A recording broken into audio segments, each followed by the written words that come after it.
자, 오늘 성경 공부 주제 시험하시는 하나님을 공부하겠습니다. 예, 우리 하나님께서는 시험하시는 분이시죠. 첫 번째로 우리 창세기 22장에서 볼 수가 있습니다. 하나님께서 아브라함을 시험하셨습니다. 22장 1절에 보니까 이 일들 후에 하나님께서 아브라함을 시험하시며 그에게 말씀하시기를 아브라함아 하시니 그가 말하기를 보소서 내가 여기 있나이다 하더라. 시험하시기 위해서 아브라함을 부르셨습니다.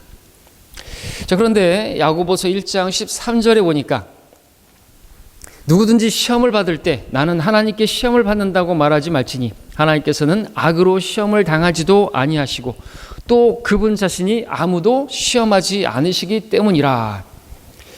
성경을 모르게 되면 또 이 구절들이 완전히 모순된 구절들로 성경에 오류가 있다고 그렇게 이야기를 하겠죠.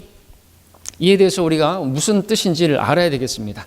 그리고 하나님께서 시험하시는데 그 시험이 어떤 종류의 시험인지 어떤 목적으로 시험하시는지 우리가 또 알아야 되겠죠. 그러면 우리가 시험을 당할 때 오히려 야고보서 이제 말씀에서 보는 것처럼 우리가 그 모든 시험을 기쁨으로 여길 수가 있습니다. 자, 1번에 보면 창세기 22장에서 하나님께서 아브라함을 시험하신 일은 야고보서 1장의 말씀과 모순된 것처럼 보입니다. 자, 이에 대해서 럭커 목사님께서는 이렇게 쓰고 있는데, 자, 킹제임스 성경이 창세기 22장 1절에서 하나님께서 아브라함을 시험하시며라고 말씀하고 있습니다. 템테이션. 이게 원래 유혹하다라는 그런 뜻을 가지고 있죠. 그럼 하나님께서 어떤 우리 죄를 짓도록 우리로 하여금 미혹하고 유혹하는 것인가? 자, 그렇게 생각할 수가 있겠습니다. 그러나 신약에서 특별히 히브리서 11장 17절의 말씀을 또 보면 믿음으로 같은 말씀인데 아브라함을 말씀하시는데 믿음으로 아브라함은 시험을 받을 때 이삭을 제물로 드렸으니라고 말씀하실 때 템프라고 쓰지 않고 트라이드. 그래서 시험하다라는 의미로 그렇게 스스로 해석하고 있다는 사실에 주목할 필요가 있다라는 거죠. 그러니까 하나님의 시험은 우리를 테스트하는 것이다라는 거죠. 우리가 이제 학생들이 공부를 했으면은 그가 공부를 잘 했는지 그 스스로 알 수 있게 하기 위해서 테스트를 보지 않습니까? 시험을 보지 않습니까? 그런 종류의 시험이다라는 것이죠. 예. 자, 이로 인해서 알 수 있는 사실은 창세기 22장에서 하나님께서 아브라함을 시험하신 것은 야고보서 1장 2절에서 너희가 여러 가지 시험에 빠질 때면 그것을 모두 기쁨으로 여기라고 말씀하신 것이지, 야고보서 1장 14절에 우리 지금 본문으로 읽었던 13절 그 다음에 등장하는 자신의 욕심에 끌려 유혹을 받을 때 시험을 당하는 것은 그런 아니라는 것이다 라는 것이죠. 예. 그래서 우리가 기뻐할 수가 있는 것입니다. 그것은 트라이드. 그것은 우리의 믿음을, 우리가 믿음이 있는지 우리가 스스로 알 수 있도록 하나님께서 아브라함이 그 독자 이삭을 하나님께 바치라고 했을 때 바칠 것을 아셨습니까? 아셨죠. 하나님은 모르는 게 없잖아요. 하나님은 그래서 전지하신, 그래서 하나님이시잖아요. 아시는데도 왜 그렇게 시험하신 것입니까? 아브라함이 그 자신이 그 믿음이 있는지 그 자신이 하나님 앞에 입증해 보이기를 원하시기 때문에. 그러니까 우리도 어떤 시험을 당하게 되면 그것은 내가 믿음이 있는지, 내가 정말 하나님을 사랑하는지, 하나님을 두려워하는지, 그것을 내가 스스로 확인할 수 있는 기회가 되는 것입니다. 내가 하나님을 사랑하는 것인지, 또 두려워하는 것인지. 자, 야고보서 1장 14절은 분명히 말씀하고 있습니다. 그러나 누구든지 자신의 욕심에 끌려 유혹을 받을 때 시험을 당하는 것이니, 그렇습니다. 이러한 시험은 사실 하나님께서 하시는 게 아니라는 거죠. 우리가 욕심에 끌려서, 또 마귀는 우리의 육신을 자극해서 욕심내게 만들죠. 이 세상의 것들이 뭡니까? 생의 자랑, 육신의 정욕, 안목의 정욕, 그것으로 욕심을 부리게 만듭니다. 그래서 그것에 욕심에 끌리게 되면, 이 세상의 풍조를 따르게 되면 그것을 욕심내느라 유혹을 받게 되고 시험에 빠지게 되는 것이죠. 그것은 하나님께서 시험하는 게 아닙니다. 분명히 13절에서 야고보서 1장 13절에서는 하나님께서는 그런 시험을 하시는 분이 아니다 이거죠. 그러니까 그런 종류의 시험을 받을 때 나는 하나님께 시험을 받는다고 말하지 말라는 것이죠. 하나님께서는 그런 악으로 시험하시는 분이 아니다라는 것이죠. 우리 믿음을 위해서 시험하시는 분이시지 모르시기 때문에 하는 시험도 아니고, 우리가 정말 만약에 시험에 실패했다고 한다면 참 내가 믿음이 없구나. 예? 근데 하나님이 시험하시는 게 아니라 어떤 죄에 대해서 그런 시험을 받았을 때 우리가 내 믿음을 판단해 볼 수 있고, 그리고 또 자백하고 하나님 앞에 내가 다시 설 수 있는 그런 전환점이 될 수가 있죠. 그래서 1장 13절의 말씀처럼 하나님께서는 악으로 시험하시는 게 아니라 단지 어떤 일에 대해서 시험하시는 것이다. 내가 어떤 일에 대해서, 어떤 부분에 대해서 약한 것을 아시기 때문에 그 약한 부분들에 있어서 얼마만큼 내가 또 성장했는가, 또 그 부분에 대해서 승리할 수 있는 것인가 테스트를 받아야 확인이 되지 않습니까? 자, 이번에 보시면 믿음으로 아브라함은 시험을 받을 때 이삭을 제물로 드렸으니라고 했습니다. 우리가 지난 시간부터 계속해서 봤던 말씀들은 로마서에서는 창세기 15장에서 하나님께서 하늘의 별들을 보여주시면서 내 씨가 이와 같이 될 것이라, 아무런 행한 것도 없는데 그 믿음을 보시고 의롭다고 여겨주셨다고 했죠. 근데 이 창세기 22장에서는 그 믿음을 이제 행위로서 보여야 하는 그때를 말씀하시는데, 히브리서와 야고보서에서, 또 우리가 계속해서 야고보서를 봤지만 왜 이런 히브리서와 야고보서에서는 창세기 15장에서 믿음으로 아브라함이 그렇게 의로 여겨진 그 부분을 기록하지 않고 행함으로 이삭을, 자기 아들을 내어 드리는 그 행위를 이야기하고 있는 것인지 우리는 알 수 있죠. 히브리서, 바로 야고보서, 바로 이스라엘 야곱의 고난의 때, 대환란 때는 단순히 믿는다는 것 고백만으로는 구원받는 게 아니라 믿음과 또 계속해서 그 시험을 견뎌내는, 끝까지 견디는 그러한 대환란 시기에 필요하기 때문에 이 아브라함이 22장에서 그렇게 시험을 받을 때 제물로 드렸다. 그야말로 정말 자기가 사랑하는 그 무엇을 위해서도 다 버릴 수가 있어야 되는 거예요. 자기 자식이 아무리 죽어간다 할지라도 짐승의 표를 받지 말아야 되는 것이죠. 그래서 아이벤 여인에게 화가 있으리라 그랬잖아요. 마태복음 24장에서. 자기는 굶어 죽어도 짐승의 표를 받지 않을 수 있는데, 자기 자식을 먹여야 되는데 그 자식을 위해서 짐승의 표를 받을 수 있단 말이죠. 그래서 그날에는 아이벤 여인에게 화가 있을 것이다라는 그런 말씀으로 우리가 보는데, 얼마나 그 시련이 크겠습니까? 자기 자식이 죽어가는 것을 보는 부모가 얼마나 그 마음이 아프겠습니까? 부모가 죽어가는 걸 보는 자식은 그 정도까지는 아닐 수가 있는데, 자식이 죽어가는 것을 보는 그 부모의 심정은 엄청난 것이죠. 자, 그래서 하지만 아브라함은 이삭을 어떻게 해요? 제물로 드리지는 않았죠. 결과적으로 하나님께서는 테스트하신 것입니다. 그리고 합격을 한 것이죠. 그리고 합격했기 때문에 그 테스트는 끝난 것이죠. 자, 그럼에도 하나님께서는 그렇게 아브라함의 그 마음을 보시고, 또 그가 자원해서 하나님께 자신을 사랑하는 아들을 제물로 드린 것으로 여기셨습니다. 그렇게 성경은 기록하고 있습니다. 자, 시험이라고 하는 것은요, 사람이 자기가 사랑하는 것에 대해서 받는 것입니다. 별것 아닌 건 시험이 아닌 거죠. 내가 가장 사랑하는 것에 대해서 시험을 받는 거, 그게 시험을 받는 거예요. 그런 시험이 아니라면 그건 시험도 아니다라고 럭커 목사님께서는 쓰고 있습니다. 내가 사랑하는 그것에 대해서 시험 받는 거예요. 하나님께서는 내가 사랑하는 것을 왜 시험하시는 겁니까? 내가 정말로 사랑하고 있고 내가 지금 마음을 빼앗기고 있고, 왜 그러냐니까 하나님은 사랑이시기 때문에 그렇죠. 또한 하나님은 그래서 질투하시는 분이시기 때문에 그렇죠. 그렇기 때문에 소멸케 하는 불이시기 때문에 그렇죠. 그렇기 때문에 이삭을 불로 태우라고 하신 거예요. 아브라함의 마음에 하나님보다 이삭이 앞에 있는 거예요. 눈에 넣어도 아프지 않은 그런 아들이라 하나님께서는 질투하시는 것이죠.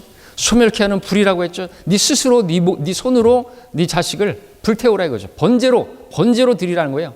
목을 따고 그 제단에 올리고 그렇게 죽여서 불로 태우라는 것이죠. 그러니까 우리가 이런 것을 보면은 하나님 얼마나 두려우신 분인가 알 수 있죠. 하나님 사랑이면서 하나님은 또한 두려우신 분이죠. 내가 사랑하는 것이 있다고 한다면요, 하나님께서 가져가실 수 있어요. 빼앗아 가실 수 있단 말이죠. 그때 가서야 정신을 차리게 되겠죠. 그게 뭘까요? 내가 정말 사랑하는 게 뭘까요? 내 자식일까요? 내 부모님일까요? 아니면 내 아내일까요? 남편일까요? 아니면 내가 좋아하는 어떤 것일까요? 계속 그것을 관심하고 있고 마음을 빼앗기고 있으면 하나님께서 그거를, 또 내 건강일까요? 예, 건강도 잃어버리게 만들 수 있어요. 왜요? 그렇게 해서 하나님을 첫째로 사랑하기를 바라시기 때문에 그렇죠. 욕심이 너무 많으신 건가요? 아니죠. 하나님께서 나를 사랑하셔서 이처럼 사랑하셔서 자신을 내어주신 분이신데 그걸 요구할 수 있는 분이시지 않습니까? 자, 사람은 그의 종교성, 인간성, 신앙 고백 그런 거 통하지 않고서도 그가 어떠한 사람인가 확인할 수 있는 방법이 있는데 그것은 그가 무엇을 사랑하고 무엇을 두려워하는가 보면 알 수 있다 했습니다. 뭘 사랑하고 무엇을 두려워하는가? 그가 어떤 나라, 어떤 환경, 어떤 연령대고 인종인지 상관없이 그 사람이 어떠한 사람인지 평가할 수 있는 아주 좋은 시험지가 되는 것이죠. 예수 그리스도께서는 사람이 주님을 사랑하면 그분의 말씀을 지킬 거라고 말씀하셨죠. 나를 사랑하는 사람은 내 말들을 지키리니 그러면 나의 아버지께서 그를 사랑하실 것이며 라고 말씀하셨습니다. 이 말씀을 가지고 우리가 생각해 본다면 하나님께서 하나님을 믿는다고 하는 사람들에게 그 하나님을 사랑하는 것을 원하시는데, 그죠? 믿는 것뿐만 아니라, 믿을 뿐만 아니라, 우리가 그분을 보지 못했지만 그분을 믿을 뿐만 아니라 우리가 그분을 사랑하기를 바라시는데, 그 사랑한다는 걸 어떻게 또 입증하기를 원하시냐니까 하나님의 말씀을 지키는 것. 1차적으로는 하나님의 말씀에 순종하는 것을 말하는 것이죠. 복음을 전하라 그러면 복음을 전하는 거. 그것이 하나님을 사랑하는 것이죠. 예, 또 형제를 사랑하라 그러면 사랑하면 그건 하나님을 사랑하는 것이 하나님을 사랑하기 때문에 그렇게 하는 것이죠. 아무리 꼴 보기 싫어도 비기 싫어도 내가 사랑하는 건 하나님을 사랑하기 때문에, 그리고 하나님을 사랑하는 사람은 또 형제를 사랑할 수 있기 때문에, 하나님의 오래 참으심을 알고 그렇기 때문에. 그런데 이제 또 우리가 생각해 보는 것은 이 성경 자체가 하나님 말씀인데 그 하나님 말씀이 삭제되고 있고 이 말씀이 지켜지지 못해서 없음이라는 구절이 있고, 그죠? 22,000단어가 신약에서만 없어지고 36,000군데가 없어지고 변개되고 그런 사실을 이야기해 줬을 때 그래도 신앙생활하는데 문제가 없다. 그 사람은 어떤 사람이에요? 하나님을 사랑하는 사람이 아니겠죠. 그냥 교회 다니는 게 제사보다는 제밥에 더 관심 있는 것이겠죠. 그냥 하나님 섬기면서 마음의 평안을 얻고 내가 죄 가운데 살다가 그 죄책감을 좀 덜기 위해서 예배 한번 드리고 회개하고 그런 삶. 그것은 하나님을 사랑하는 게 아니죠. 하나님을 사랑하는 게 아닙니다. 자기를 사랑하는 거죠, 여전히.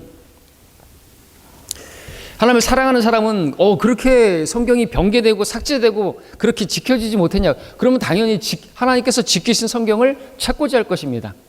왜? 하나님 하나님을 사랑하는 사람은 그 말씀을 지키는 사람이다. 그 지켜진 성경을 찾아서 하나님은 내 말이 없어지지 않는다고 했는데 하늘과 땅이 없어지는 것보다요 하나님의 말씀이 없어지는 게 더 어려워요. 근데 하나님의 말씀이 없어졌어요? 하늘과 땅이 없어지지도 않았는데 있을 수가 없는 일이잖아요. 이건 천지개벽할 노릇이죠. 하나님 말씀이 없어지다니요. 삭제돼가지고 없음이라는 구절이 13구절, 개역 개정판은 14구절 없어지다니요. 하나님이 거짓말쟁이라는 말밖에 안 되는 것인데 하나님께서는 주의 말씀이 순수한 말씀들이고 흑도가니에서 단련된 7번 정화된 인갈 같은 그 말씀들을 지키신다고 말씀하셨는데 그 하나님 거짓말쟁이인가요? 둘 중에 하나죠. 거짓말쟁이거나 아니면 진실하거나. 그럼 진실하다 그러면 하나님께서 지키신 성경이 있을 것이다라는 것이죠. 각자 사람마다 자기 몸은 사랑하죠. 자기 몸을 사랑해서 자기 아끼고 육성한다고 에베소서에서 말씀하고 있습니다. 자기 몸에 이물질이 들어가는 거 그거 용납할 수 없죠. 근데 성경에 어떤 누룩이 들어가고 이물질이 들어가고 변개됐다고 하는데도 아무 문제 없다고 한다면 그것은 성경을 사랑하는 게 아니고 하나님을 사랑하는 것도 아닌 것이, 그죠? 우리 밥에 조금만 이물질이 들어가도 누군가가 커피에다가 소량에다가 침을 뱉었다고 해도 우리 먹습니까? 괜찮아. 그러고 먹습니까? 아니잖아요. 근데 성경에 그렇게 이물질이 들어가고 첨가되고 그랬다는데도 괜찮다 그러면 그 사람은 욥은 자기에게 필요한 음식보다도 더 귀하게 여겼다고. 뭘요? 하나님 말씀을. 근데 어떤 사람들은 음식이 더 귀해요. 왜요? 자기 몸을 더 사랑하니까. 그냥 먹고 마시고 그것을 더 사랑하고 먹고 마시고 그럴 수만 있다면 그러면은 이제 하나님께서 그렇게 날 잘 먹여주시고 잘 입혀주시고 그런다면 내가 하나님을 섬기겠다. 그건 하나님을 섬기는 게 아니겠죠. 예, 하나님을 사랑하는 것도 아니겠죠. 자, 성경을 외면하고 입으로만 그리스도인인 척하는 사람, 하나님 사랑합니다, 하나님은 사랑이십니다, 그런 사람들은 뿌리가 없는 사람들이죠. 이 뿌리, 다윗의 뿌리이신, 바로 어떻게 보면 구원받지 않은 사람이라고도 말할 수가 있겠죠. 많은 사람들이 이 생의 염려, 이 세상의 염려들과 재물의 속임수와 다른 일들에 대한 욕심으로 그 하나님 말씀이 마음에 뿌리 내리질 못해요. 어떤 사람들은 그래서 구원받지도 못했다고 주님께서 씨 뿌리는 자의 비유에서 말씀하셨죠. 뿌리가 없어요. 뿌리가 내리지 않았어요. 예, 그러한 욕심, 이 세상의 어떤 염려, 재물, 돈, 그런 것에 마음이 빼앗겨 있으니까, 뿌리가 없으니까 믿음으로 인해서 어떤 고난이 온다면 실족하기가 쉬워요. 주님 섬기는데 조금 어려움이 왔다고, 남편이 좀 박해한다고 해서 교회 안 나가버리고, 주일날 좀 바쁘다고 해서 예배를 쉽게 버려버리고, 다 테스트잖아요, 그죠? 보기 원하시는 거예요. 그럼 할 일 없고 뭐 시간 많고 건강하고 그런 사람들만 예배 드리는 것인가요? 자, 4번에 하나님께서는 사랑하는 자녀들을 시험하실 때 또 그가 감당하지 못할 만큼의 시험은 그에게 허락지 않는다고 말씀하고 있죠. 분명 그가 그것을 감당하고 이겨낼 수 있을 만큼만 시험하신다고 고린도전서 10장 13절에서 말씀하고 있습니다. 아주 중요한 말씀이죠. 사람에게 흔히 닥치는 시험 외에는 너희가 당한 것이 없나니 하나님께서는 신실하셔서 너희가 감당할 수 있는 것 이상으로 시험을 당하지 않게 하시고, 시험을 당하면 피할 길도 마련하셔서 너희로 능히 감당케 하시느니라. 그러니까 우리가 시험이 큰 시험이 왔다고 한다면 그것도 기뻐야 되겠죠. 모든 시험을 다 기쁨으로 여기라고 했으니까. 그러니까 어떤 큰 시험이 없으면 하나님께서부터 우리 비롯된 시험이라고 한다면, 야, 내 믿음이 그만큼 크구나 하는 것을 볼 수 있잖아요. 그러니까 우리에게 큰 시험이 없는 건 어떻게 보면은 울어야 할 일이겠죠. 부끄러워해야 할 일이겠죠. 내 믿음이 그 정도밖에 안 되니까, 이 정도밖에 시험이 안 되는구나. 그렇게 생각할 수도 있죠. 그러니까 큰 시험이 오면은요, 내가 그만큼 성숙한 성도구나, 내가 이 정도도 감당할 수 있으니까 허락하셨구나 라고 여길 수 있어야 되겠죠. 그러면 기쁨으로 여길 수가 있겠죠. 근데 우리는 많은 경우 그런 시험을 원치는 않지만 말입니다. 근데 어쨌든 우리가 감당할 수 있는 정도에서만 시험을 허락하신다라는 것이죠. 그것은 분명한 진리입니다.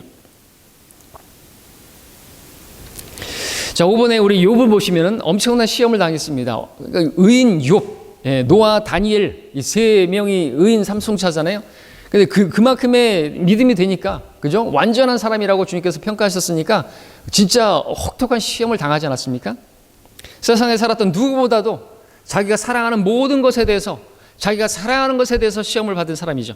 욥은 자신의 아내, 자식들, 집, 땅, 가축들, 재산, 그것이 그에게서 다 떠나버렸고 건강마저도 잃어버린 상황에 닥쳤습니다. 이런 상황에서 첫째 계명인 마음을 다하고 생각을 다하고 힘을 다하여 그렇게 하나님을 사랑하는 것이, 그 말씀을 지킨다는 것이 쉽지만은 않은 것이죠. 그런데 욥은 시험을 훌륭히 이겨냈습니다. 그가 고백하죠. 주신 분도 주시고 빼앗아 가신 분도 주시니 주의 이름을 송축하나이다. 위대한 믿음의 고백이죠. 우리는 받는 것만 원하는데, 빼앗기는 건 원치 않는데, 빼앗기더라도 주님을 변함없이, 그가 나를 죽이실지라도 내가 그를 신뢰하리라. 욥은 고백했습니다. 그가 나를 죽이신다 할지라도. 욥은 또 그 아내에게 말했죠. 우리가 하나님의 손에서 좋은 것을 받았을진데 나쁜 것도 받지 아니하겠느뇨 그랬는데, 그렇다고 해서 진짜 나쁜 게 아니라 나빠 보이지만 그건 더 좋은 것이죠. 하나님께서는 가장 좋은 것을 주시는 분이죠. 마귀도 좋은 것을 줘요. 근데 마귀가 주는 좋은 것들은 좋아 보일 뿐, 그것은 오히려 나쁜 것이죠. 하나님께서 우리에게 주시면 우리가 볼 때는, 육신의 눈으로 본다면 나쁜 것처럼 보이지만 그것은 가장 좋은 것입니다. 그것을 알아야 돼요. 마귀는 좋은 것을 줘요. 그러나 그것은 실제는 나쁜 것이. 근데 하나님께서 우리에게 나쁜 것을 주시면 그것은 단지 좋은 것이 아니라 가장 좋은 것이다라는 거죠. 우리 찬양 부르잖아요. 가장 좋은 것을 주신다고. 나를 위해 예비해 주신다고. 자, 이러한 욥은요, 그래서 세상의 뭐 학자들, 뭐 플라톤, 아리스토텔레스, 소크라테스 같은 학자들보다 어떤 종교나 또 현실에 있어서 훨씬 더 신뢰할 만한 인물이죠. 이런 사람들은 신뢰할 만한 인물이 아닌 것이 어떤 시험을 당했나요? 네, 뭐 학자들이라고 하는 사람들, 신학자들이라고 하는 사람들, 뭐 대단한 위인들, 그들이 어떤 시련을 당했는 것인가요? 왕궁에서 편안하게 뭐 글 쓰고 그런 사람들의 말을 신뢰하는 것 자체가 난센스죠. 예, 눈물 젖은 빵을 먹어보지 않은 사람 인생에 대해서 논하지 말라 그랬지 않습니까? 자, 그 다음에 우리 또 박스에 보게 되면은, 자, 욥은 그렇게 시험을 이겨냈기 때문에, 견뎌냈기 때문에, 그리고 우리 주님은 어떠세요? 우리 주님도 시험을 당하셨습니까? 당하셨죠. 근데 이겨내셨지 않습니까? 그렇기 때문에 우리의 믿음의 창시자의 완성자이시고, 우리가 시험을 당하면 능히 우리를 불쌍히 여기시고 우리를 동정하실 수 있는 분이시고, 다른 종교의 어떤 지도자들은 그런 시험 당한 적도 없고 이겨낸 적도 없고, 그렇기 때문에 그를 따르는 신도들을 어떻게 뭐 동정하거나 불쌍히 여기거나 할 수가 없어요. 신도 아니지만, 그렇죠? 사람이지만. 자, 우리 박스에 보면은 이제 출애굽기 20장 20절, 출애굽기 20장 20절, 우리 한글 킹제임스 성경과 개역 성경 개역 개정판 또 한번 비교해 보죠. 시험과 관련해서 또 나오는 내용이기 때문에 발췌한 것이에요. 오늘 우리가 보는 것은 이제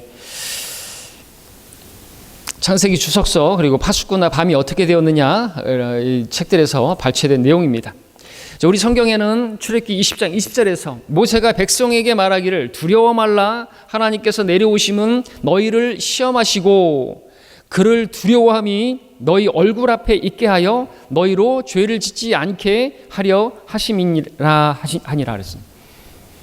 그러니까 죄를 짓지 않는데 필요한 것은 하나님을 두려워함인 것이에요. 그러니까 하나님을 두려워하지 않게 되면요, 다른 것을 두려워하게 되겠죠. 사람을 두려워하게 되겠죠. 그래서 하나님을 두려워함이 필요한 것입니다. 우리 성경은 그래서 그렇게 말하고 있어요. 근데 이 한 구절에서 모순처럼 보이죠. 두려워 말라 그래 놓고 또 두려워하는 것이 너희에게 있어야 된다. 모순처럼 보입니다. 그러니까 개역 성경, 개역 개정판, NIV 변개된 성경들에서는 하나님을 두려워함을 없애버리고 모세가 백성에게 이르되 두려워하지 말라, 하나님이 임하심은 너희를 시험하고 너희로 경외하여 범죄하지 않게 하려 하심이라, 이렇게 약화시켜 버렸어요. 성경은 분명히 주를 두려워하는 것이 지혜의 시작이라고 말씀하시고 명철을 얻는 방법이라고 말씀하시고 죄를 짓지 않게 하는 힘이라고 말씀하시는데 빼버렸단 말이죠. 그러니까 한 구절에서 모순처럼 보인다 이거죠. 두려워하지 말라 그래 놓고 또 두려워하라고. 우리가 두려워하지 말아야 할 것은 두려움 그 자체다고 뭐 이상한 개통 철학을 이야기하기도 하고 그렇죠. 자, 6번에 우리 보면은 배교한 학자들이 그 성경 변개자들이 출애굽기 20장 20절에서 하나님을 두려워함을 경외하여로 변개시킨 것을 보라고 했습니다. 그분은요, 단순히 경외하는 것뿐만 아니라 경외할 뿐만 아니라 또 두려워해야 할 뿐입니다. 히브리서 12장 28절에서 그래서 말씀하고 있잖아요. 함께 나오고 있잖아요. 하나님을 기쁘게 섬기되 경외함과 경건한 두려움으로 할지니. 근데 이것도 모순처럼 보이죠. 다 모순처럼 보이죠. 오늘 우리가 처음 해봤던 창세기 22장 1절과 야고보서 1장 13절도 모순처럼 보이죠. 야고보서의 말씀과 로마서도 또 모순처럼 보이죠. 근데 우리가 성경을 올바로 나누어서 공부하면 전혀 모순이 아니고 또 이런 말씀들을 우리가 그 정상적인 아버지를 둔 자녀들이면 또 이해하지 못할 게 아니라는 거죠. 그렇죠? 히브리서 지금 읽었던 이 12장 28절에서도 어떻게 하나님을 두려워하면서 경외하면서 어떻게 또 하나님을 기뻐하냐 이거죠. 하나님을 두려워하면서 또 하나님을 어떻게 사랑하냐 이거죠. 근데 그것이 가능합니까? 가능하잖아요. 우리 육신의 아버지를 우리 자녀들이 두려워하면서 또 사랑하잖아요. 모순이 아니지 않습니까? 동전의 양면과 같은 것이죠. 동전의 양면이 똑같을 수는 없는 거예요. 무조건 사랑이 아니에요. 사랑 이거 뒤에는 질투인 것이죠. 질투하는 분이 얼마나 무서운 분이에요. 하나님의 그 질투는 음부처럼 잔인하다 솔로몬의 노래에서 말하고 있는데 하나님께서는 그렇게 소멸케 하는 불이에요. 하나님을 사랑하지 않고 그래서 사랑을 거부한 죄인들을 지옥에서 던져버리고 불태우시는 데 있어서 일말의 동정심도 갖지 않는 그런 두려운 분이시죠. 두려운 분이시죠. 그 이름이 질투이신 분이에요. 얼마나 두려우신 분이에요. 우리가 다른 데 한눈 팔게 되면은 하나님께서 그것을 불태워버리실 수 있는 그런 분이다라는 거죠. 전도서에서는 청년들에게 말하죠. 그리고 결론을 말하죠. 하나님을 두려워하는 것. 모든 사람의 의무라고 말이죠. 그래야 하나님의 말씀을 지킨다고. 하나님을 두려워하는 게 없으니까 간이 배 밖에 나왔다고 두려움 없이 죄를 짓는 거죠. 네. 내 멋대로 행하고. 그래서 정말 지혜롭지 못한 것입니다. 어리석은 것이죠.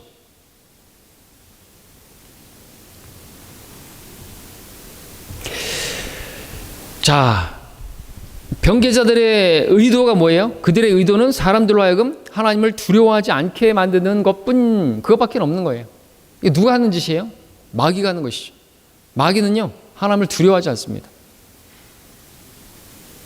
두려워하긴 하네요. 두려워하죠. 믿고 떤다고 했으니까. 근데 아니, 또 욥기 보니까 그는 두려움 없이 지음을 받은 존재라고 했어요. 그렇죠? 두려움이 없어요. 그러니까 마귀 자식도 하나님을 두려움이 없는 거예요. 그래서 마귀 자식은 마귀를 닮아서. 그래서 하나님을 두려워하지 못하도록 만드는데 일조한 것이 바로 이 마귀 자식들이고 성경 변개자들인 거예요. 자기들이 머리로 이해가 안 되니까 어떻게 두려워하지 말라 그래 놓고 또 두려워하라고 한 구절에서 나오냐 이거죠. 자, 그러나 성경은 주를 두려워하는 것이 지혜의 시작이라고 잠언 9장 10절에서 말씀하고 있고요. 이는 구원받은 우리 그리스도인들, 신약 성도들도 예수님을 섬길 때 반드시 가져야 할 두려움인 것입니다. 빌립보서 2장 12절에 말씀하고 있죠. 너희는 더욱더 두려움과 떨림으로 너희 구원을 온전히 이루라.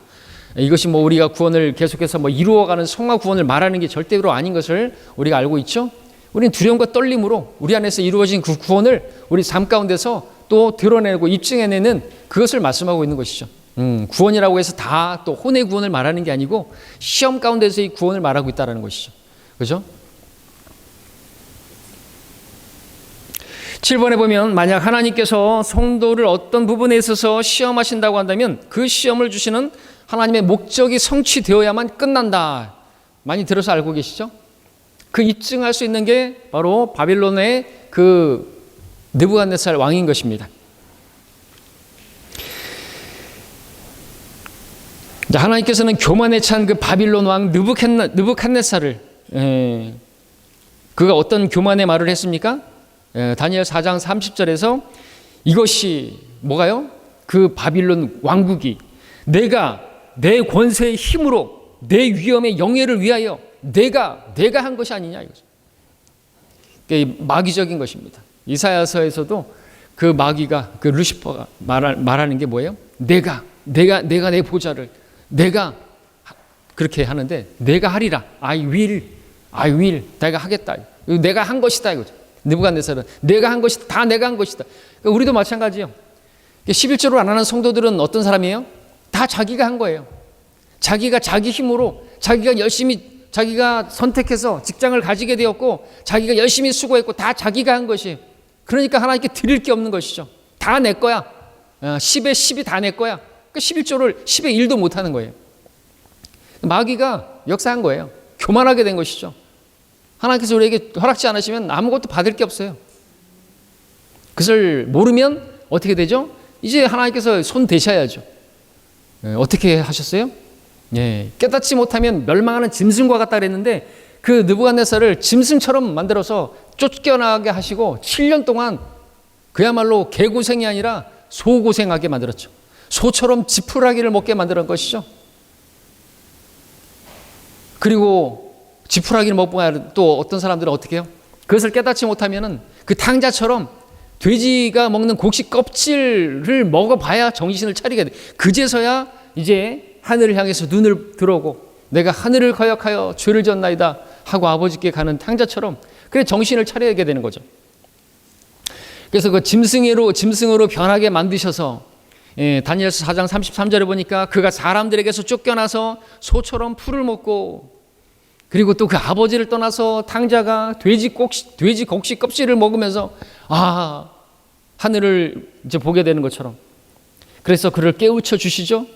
그래서 3장 33절에서 나 느부갓네살이 하늘을 향해 내 눈을 들었더니 내 명철이 내게 돌아왔고 이제 알게 된 것이죠. 하늘같이 높아져 있는 그 교만한 느부갓네살이 그야말로 바닥까지 치고 나니까 그제서야 깨닫게 된 것이요. 뭘 깨닫게 된 거예요? 하나님께서 이 모든 것을 주셨다고 고백하지 않습니까? 8번에 보니까 하나님께서는 성도에게 시험하시는 이유고 그 시험하시는 이유를 깨닫기까지 그 시험은 반복될 것입니다. 그리고 그 시험이 또 하나님께서 또 자비로우시니까 또 그 시험을 또 지나치게도 만들어 주시기도 하시죠. 근데 우리가 시험을 받을 때 우리 인간적인 방법으로, 육신적인 방법으로 야곱처럼 해결하려고 하면 안 되는 거죠. 그럼 다시 그 반복이 되는 겁니다. 자, 그 시험을 하시는데 이것은 시험 중에 있는 성도에게 분명히 소망이 있다는 뜻입니다. 하나님께서 포기하지 않으시고 사랑하시니까 또 받으시는 아들마다 징계하신다고 했는데 그것도 시험이지 않습니까? 성도는 그 시험을 위한 하나님의 목적이 빨리 이룰 수 있도록 그 시험을 하시는 목적을 알아야 되고 또 그것을 이루게 되면 그 기간이 단축되는 것입니다. 빨리 이 시험이 끝나기를 바랄 것이 아니라 하나님께서 왜 나에게 이 시험을 허락하셨는가를 간파하고 명철을 얻어야 되겠죠. 그 명철을 얻게 된다면 하나님을 바라보게 되고 느부갓네살처럼 하나님을 송축하게 되고 주신 분도 주시고 빼앗아가신 분도 주십니다.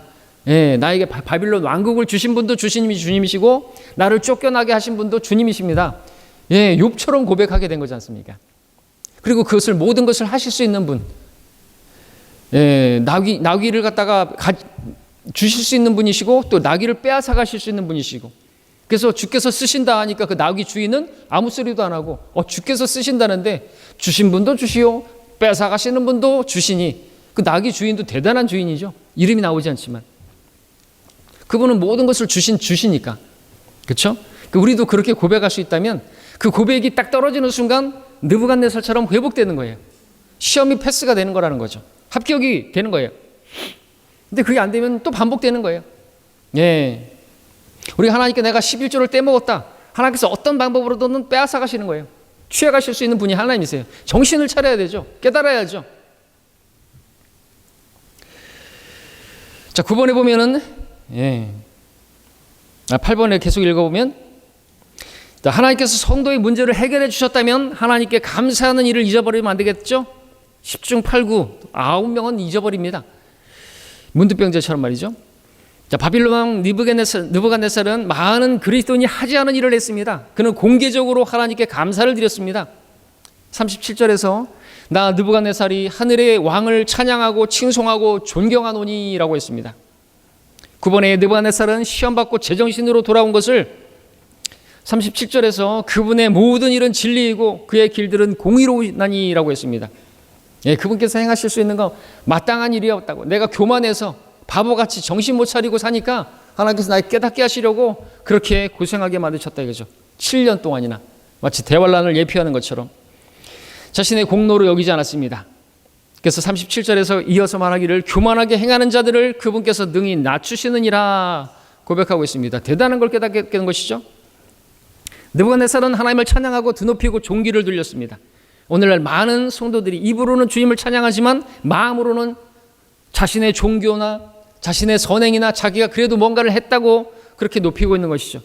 그러나 느부갓네살은 자신이 그가 배워야 할 하나님께서 정말 가르쳐 주시기를 원하시는 그 교훈을 확실하게 배운 것입니다.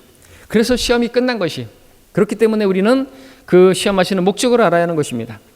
그런 사람이 교만해지게 되면 하나님께서 그를 넘어뜨리시고 바보 멍청이로 만드실 수 있다는 사실을 배운 것이죠. 교만해지면요 하나님께서 그가 정말 아무것도 아니라는 사실을 알게 하시는 것입니다.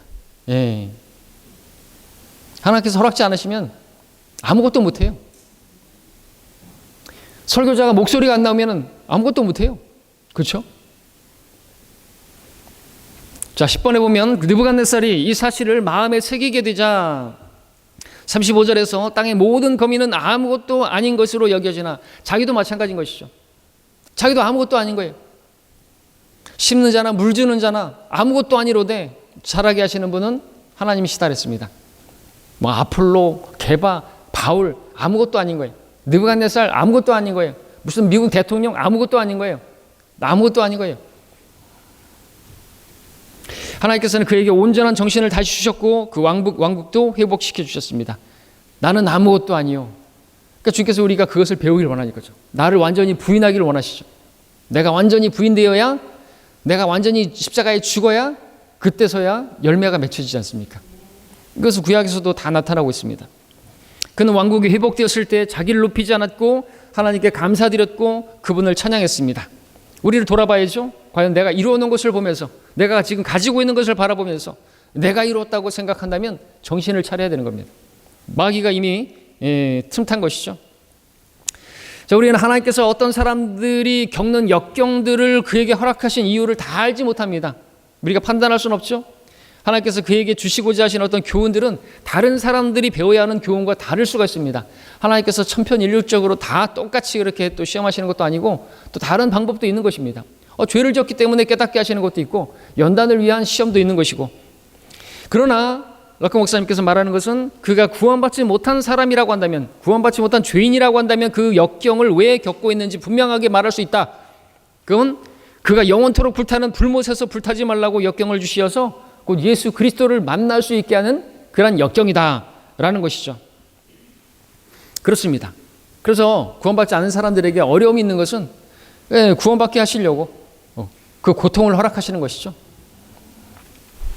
분명합니다. 자, 이제 12번에 보게 되면 또 영국의 최고의 부흥을 이끌었던 빅토리아와 여왕도 영원한 생명을 확신할 수 있는지 고민했다. 구원의 확신이 없었던 거예요. 구원은 받았는데 확신이 없었던 것이죠. 여왕은 궁중 목사에게 물었다고 합니다. 사람이 이 생에서 영원한 보장에 대해서 절대적으로 확신할 수 있는 것인가? 오늘 우리로 말하자면 구원의 영원한 보장을 갖는 것이 가능한가? 근데 그 목사는 영원한 생명에 대한 보장을 소유하지 못한, 구원의 확신을 갖지 못한 그러한 궁중 목사였기 때문에 여왕에게 확신을 줄 수가 없었습니다.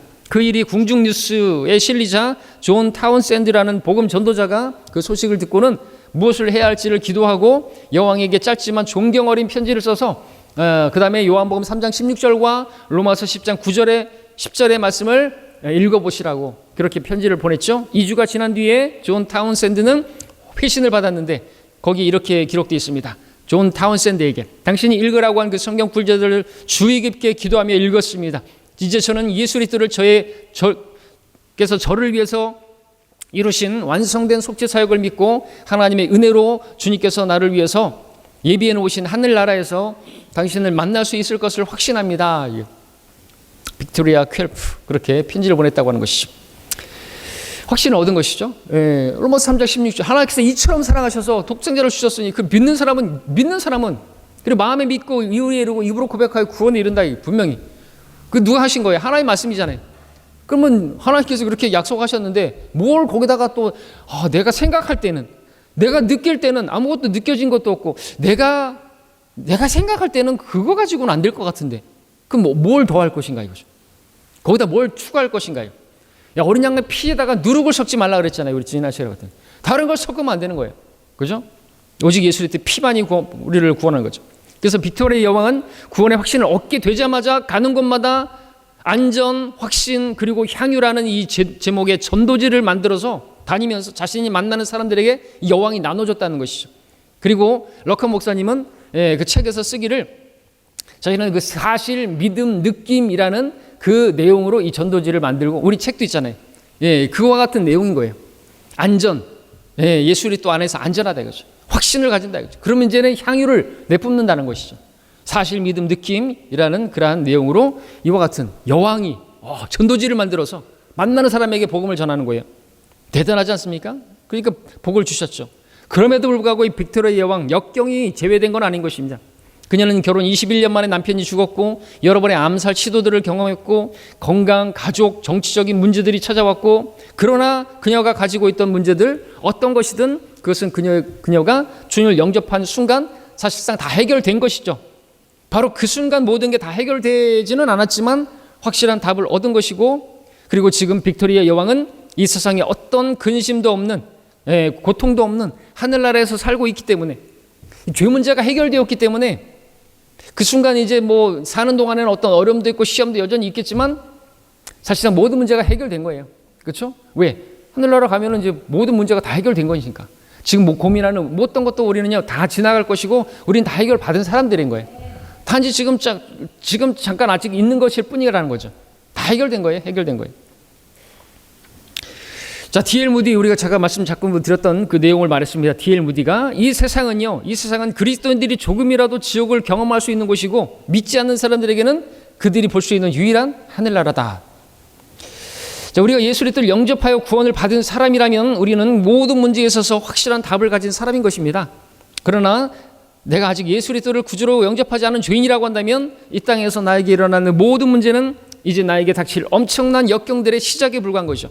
그렇죠? 지금 당하는 고난 아무것도 아닌 거죠. 근데 우리가 구원받았다고 한다면 그 고난 아무것도 아니라는 거죠. 다 끝난 거예요, 사실상. 자, 그래서 지금이라도 구원받지 못한 사람이라고 한다면 그 역경 가운데서 주님을 찾아야 하는 것이고, 또 구원받은 우리라고 한다면 그 역경을 허락하신 목적을 알아야 되고, 또 그 하나님의 시험의 목적을 안다면 그 시험은 끝나게 된다는 것이죠. 자, 여기까지 우리 공부를 했습니다.